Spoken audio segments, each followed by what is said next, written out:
Welcome back to my channel. तर आजचा vlog मराठीत होणार आहे। आम्ही गेलेलो मसोबाची जत्रा या हॉटेलमध्ये। इकडलं ॲम्बियन्स खूप छान होतं आणि तुम्ही बघूच शकता की किती छान सुंदर सजावट केली होती। हे काका दिसतात तुम्हाला, जणू ते आम्हाला शोधत होते।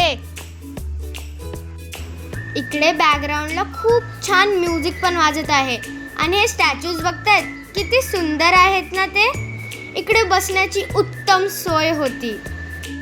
प्रत्येक भिंतीवर मराठी चित्रपटांचे पोस्टरही लावलेले होते। चला आपण जेवण ट्राय करूया। इकडे आम्हाला वेलकम ड्रिंकमध्ये आणि रस्सा दिलेला। माझ्या बहिणीच्या रिॲक्शनवरून समजेलच की रस्सा किती छान होता। आम्ही मागवल्या 3 थाळ्या, एक फिश थाळी, मटन थाळी आणि चिकन थाळी।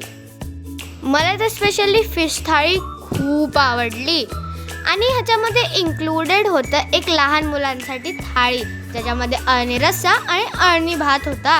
आम्ही इकडल्या किचनमध्ये पण गेलो आणि ओनरशी पण भेटलो। माझी छोटी बहीण आहे, नवीन चॅनल चालू केला आहे। चॅनलचं नाव काय? फनवित अमिता। हां, सबस्क्राईब करा, शेअर करा, कमेंट करा, लाईक करा। विषय टॉपचा। हे दादा खूपच छान होते आणि इकडली सर्विस आम्हाला खूप आवडली। आम्ही काही फोटोज पण क्लिक केले। जर तुम्ही टेंभुर्णी नाक्यावरून जात असाल तर या हॉटेलला नक्कीच भेट द्या। Hope you like my video. Please don't forget to like, share, subscribe. Okay bye.